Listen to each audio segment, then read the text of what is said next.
kemudian Pak Mesak Ngirin, kami persilakan. Terima kasih pimpinan. Assalamualaikum warahmatullahi wabarakatuh. Yang terhormat pimpinan dan seluruh anggota DPRD Komisi 9, yang terhormat mitra Menteri Kesehatan Republik Indonesia. Kali ini mungkin saya agak slow sedikit. Mau dengar syukur, tidak mau dengar juga syukur. Ya, karena saya pesimis sekali karena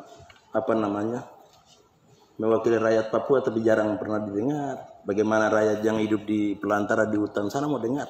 Saya yang mewakili saja sebagai mitra aja nggak pernah didengar. Sayang ya jadi warga negara Republik Indonesia kalau saya saja nggak pernah didengar. Sehingga rakyat Papua, saya berjuang atas nama kalian, tapi nggak pernah didengar apapun yang saya ngomong. Bagaimana yang tinggal di hutan? Baik, saya langsung saja 1-2 poin saja. Pertama, terima kasih kepada Bapak Profesor Dr. Kadir sebagai PPSTM atas dukungannya. Walaupun ini belum ada, nanti jangka waktunya panjang sekali, tapi mewakili rakyat Papua saya sampaikan terima kasih untuk bagaimana pengembangan sumber daya manusia. Karena sumber daya manusia orang Papua jauh lebih maju, sehingga mereka bisa merasakan bagaimana pembangunan bersama Republik ini. Oleh karena itu, Pak Profesor, kita sambil menunggu ITKES ke depan kan jangka panjang. Oleh karena itu, saya mohon kepada Pak Profesor untuk Poltekkes Jayapura, dan di sini saya lihat memang pembelanjaan modal dari apa yang Bapak isi sini mungkin kecil, tapi prioritas itu yang pertama ya. Ini catatan. Pak Profesor mau dengar silakan, tidak juga silakan. Itu pertama. Yang kedua, Kesmas lagi nih. Terima kasih Ibu Dr. Kiran ya. Kali ini saya agak slow sedikit supaya jangan Ibu tegang ya. Karena program apapun yang saya sampaikan itu adalah mewakili rakyat Papua sekali lagi. Jadi kok kenapa sih rakyat Papua itu spesialis? Ya harus spesialis. Karena Indonesia tambah Papua itu suri mati di tengah-tengah hutan sana. Jadi harus ini Republik Indonesia harus bangga kalau Papua bersama dengan Republik ini. Itu sepakat nggak? Saya terima kasih sama anggota DPR RI yang mewakili orang Papua, sampaikan di ujung sana saudara saya, kebetulan juga ibu dia Indonesia Timur. Tapi saya mohon fraksi PAN ini juga harus dukung benar nih. Supaya rakyat Papua itu harus bagian dari NKRI, bagaimana kita memperjuangkan. Sedangkan saya sendiri nggak pernah didengar. Oke.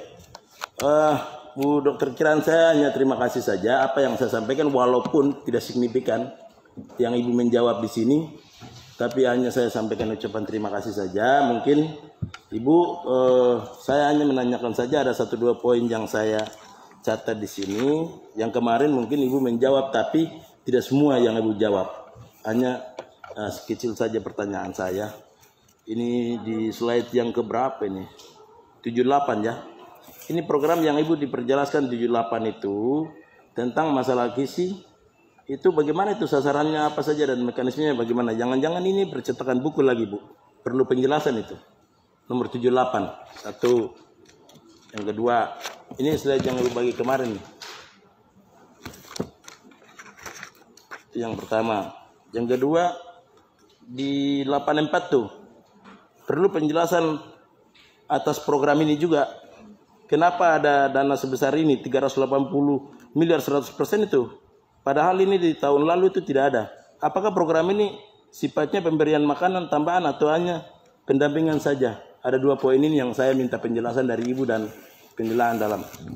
Buat Ibu cukup saja ya. Sekali lagi terima kasih Bu Dr. Kiran. Kemarin agak tegang sedikit karena apa yang saya sampaikan mewakili rakyat Papua Ibu tidak jawab jadi. Oke, sekarang saya mau ke Pak Dirjen Pak Ahmad Yuryanto ini. Saya ini jilid-jilid sampai hampir berapa nih? 15 ini hanya bicara tentang Papua saja. Tapi nilainya 0, nggak ada. Sayang Bu. Ini yang disebut orang Papua itu objek pembangunan oleh Republik itu ini. Apa yang saya sampaikan kemarin juga nggak kasih masuk. Pak, bagaimana caranya mengukur indikator malaria di Papua? Kan di Papua itu endemik malaria. Bagaimana menurut Bapak bisa diukur dengan malaria itu Pak? Itu saya penjelasan. Apakah dengan kelampu itu malaria ini sembuh atau semprotan obat? Kan harus pemerintah itu memikirkan bagaimana malaria itu bisa sembuh.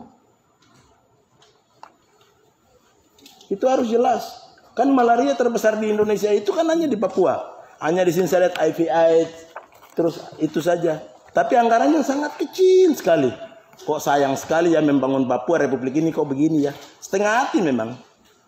Ini harus dunia juga tahu. Setengah hati memang Republik ini membangun Papua. Sayang sekali. Dan menyesallah kami bersama Republik ini kalau begini caranya, Pak. Apa yang saya sampaikan, apa yang saya lobby. Kan itu kan butuh RDT malaria itu penting, Pak. Bagaimana kita mengukur orang Papua yang 4 juta penduduk itu, oh sekian banyak yang kena malaria. Kan berdasarkan itu baru bisa diukur. Hanya Kelambu juga zaman dulu, zaman Soeharto juga ada. Sampai hari ini malaria nggak habis-habis, Pak. Kan Bapak kan tentara, tahu. Di seluruh Papua itu kan tahu. Faktanya kan sekarang malaria masih tambah, Pak. Papua dan Papua Barat itu. Sehingga apa yang Bapak sampaikan di sini hanya POM. Orang Papua nggak butuh POM begitu, Pak. Untuk Pekan Olahraga Nasional itu orang Papua nggak butuh. Orang Papua itu pelayanan secara langsung, Pak. Agar supaya mereka itu sembuh dari penyakit. Berbagai macam penyakit penular yang ada di sana, Pak.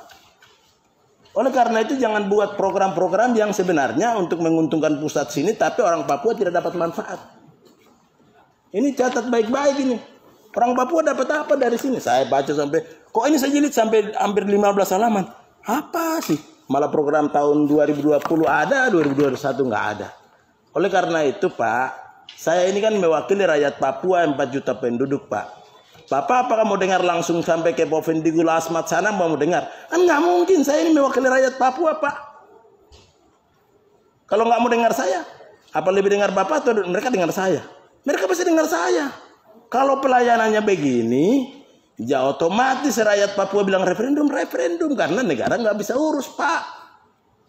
Ini kan kita bicara masalah konteks pelayanan kesehatan, Pak, yang langsung bersentuhan dengan rakyat. Kita nggak bicara politik. Tapi faktanya begini, jadi ya mending rakyat Papua dengar. Saya mau bicara ini.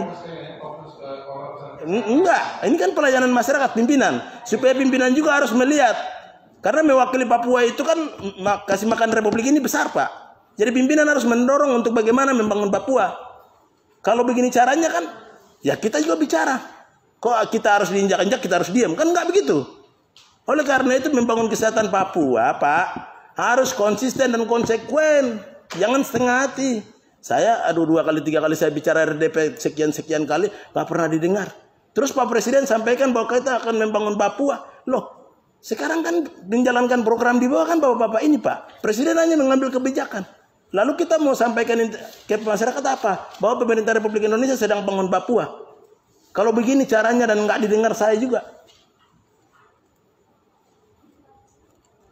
Jadi terima kasih Pak Ahmad. Coba apa yang saya sarankan itu, anggarannya juga kasih besarkan, tetapi juga apa yang saya kasih masuk itu kan masuk akal, Pak. Dan saya mau lihat RDP berikut, ini penjelasan lebih dalamnya harus ada itu. Saya pikir sudah ada, ternyata saya putar bolak-balik, nggak ada itu terus. Jangan gitu, Pak. Terima kasih pimpinan. Assalamualaikum warahmatullahi wabarakatuh.